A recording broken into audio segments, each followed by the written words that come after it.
इकरा चौधरी। धन्यवाद अध्यक्ष महोदया। आज हमारे राष्ट्रगीत के 150 वर्ष पूरे होने पर हो रही महत्वपूर्ण चर्चा में गर्व के साथ एक भारतीय होने के नाते मैं अपने विचार रखना चाहती हूँ। सदन में इतिहास को तोड़ मरोड़ कर पेश करके फिर से मुस्लिम तुष्टीकरण के नाम पर भारतीय मुसलमानों को कटघरे में खड़े करने की कोशिश की जा रही है। लेकिन मैं सदन में बताना चाहूँगी कि हम भारतीय मुसलमान जिन्ना के आह्वान को ठुकराकर अपने इस प्यारे वतन की मिट्टी के साथ मजबूती से जुड़े रहे। हमने महात्मा गांधी, बाबा साहब डॉक्टर भीमराव अंबेडकर, रविंद्रनाथ टैगोर जी, सुभाष चंद्र बोस जी, मौलाना अबुल कलाम आज़ाद, अशफाक उल्लाह खां साहब के विचारों को अपनाया। हम भारतीय मुसलमान इंडियंस बाय चॉइस हैं, बाय चांस नहीं।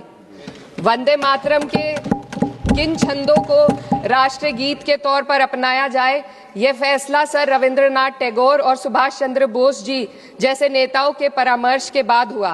क्या अब हम उन महान नायकों की समझ पर प्रश्न चिन्ह उठाएंगे? उन्हें देश को बांटने वाला और तुष्टीकरण करने वाला कहने का पाप करेंगे? उन महान हस्तियों ने वंदे मातरम के उन छंदों को अपनाया जिन्होंने देश के हर वर्ग, हर धर्म के मानने वालों को एक सूत्र में पिरोने का काम किया।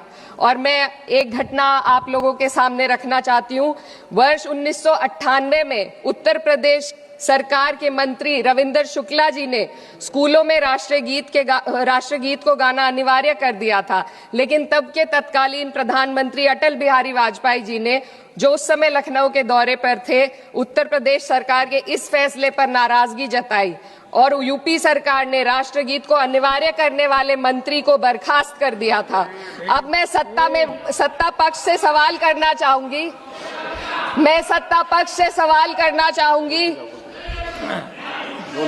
बोलने दीजिए।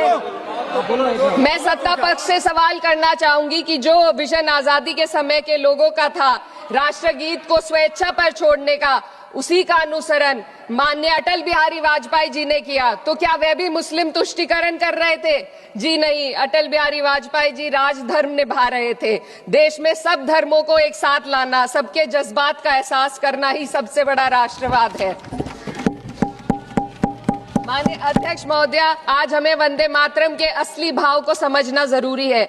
यह गीत तो देश के जल, जंगल, जमीन, हरियाली और निर्मल हवा की वंदना को समर्पित है। यह भारत की जन जन की मंगल कामना करता है कि भारत का हर नागरिक स्वस्थ रहे, सुरक्षित रहे और सम्मान के साथ जी सके। सुजलाम सुफलाम का अर्थ है, सुनिए, ऐसा देश जहाँ स्वच्छ और पर्याप्त जल हो, जहाँ नदियां जिंदा हो, बहती हो, जीवन देती हो।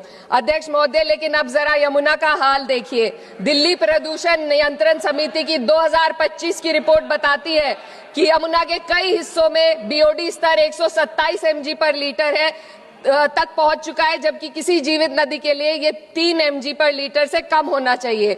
ये सिर्फ नदी का संकट नहीं है, ये किसान का संकट है। नमामि गंगे के नाम पर हजारों करोड़ रुपए खर्च हो गए, लेकिन सच्चाई ये है कि आज भी गंगा और यमुना के किनारे किसान मजबूरी में उसी जहरीली पानी से खेती कर रहा है। वही जहर अनाज में उतरता है और वही जहर किसान की जिंदगी को धीरे धीरे खत्म कर देता है। अध्यक्ष महोदय, जब पानी जहर हो जाएगा तो सुजलाम कैसे होगा? जब किसान बर्बाद होगा तो सुफलाम कैसे होगा?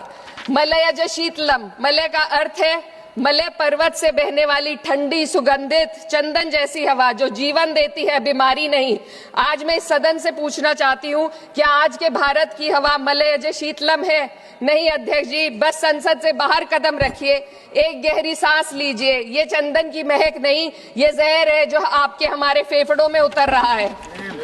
दुनिया के 20 सबसे प्रदूषित शहरों में से 13 भारत में है।